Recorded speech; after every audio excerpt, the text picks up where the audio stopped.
সম্প্রতি ইউক্রেন যুদ্ধে রাশিয়াকে সহায়তা করার কারণে ভারতের কতটি প্রতিষ্ঠানকে যুক্তরাষ্ট্র নিষেধাজ্ঞা দিয়েছে? 19টি।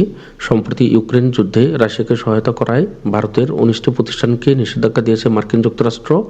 বর্তমানে গ্রামীণ ব্যাংক প্রকল্পরূপে কাজ শুরু করে কবে থেকে? 1976 সাল। গ্রামীণ ব্যাংক প্রকল্পরূপে কাজ শুরু করে 1976 সাল থেকে। গ্রামীণ ব্যাংক প্রতিষ্ঠিত হয় কত সালে? 1983 সালে। 1983 সালে গ্রামীণ ব্যাংক প্রতিষ্ঠিত হয়। Doctor Mohammad Yunus UNESCO tree of piece পুরস্কার লাভ করেন কত সালে? 2024 সালে। Doctor Mohammad Yunus UNESCO tree of piece পুরস্কার লাভ করেন 2024 সালে। ডক্টর মোহাম্মদ ইউনূসের 30 তথ্যের মধ্যে অন্তর্ভুক্ত নয় কোনটি?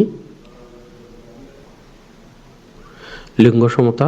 ডক্টর মোহাম্মদ ইউনূসের 30 তথ্যের মধ্যে অন্তর্ভুক্ত নয় লিঙ্গ সমতা, দারিদ্র্য, বেকারত্ব, নেট কার্বন নিঃসরণ এগুলো অন্তর্ভুক্ত। ডক্টর মোহাম্মদ ইউনূসের বইগুলো এখানে দেওয়া রয়েছে, আপনারা ভিডিও থামিয়ে এই তথ্যগুলো দেখে নেবেন, এগুলো খুবই গুরুত্বপূর্ণ।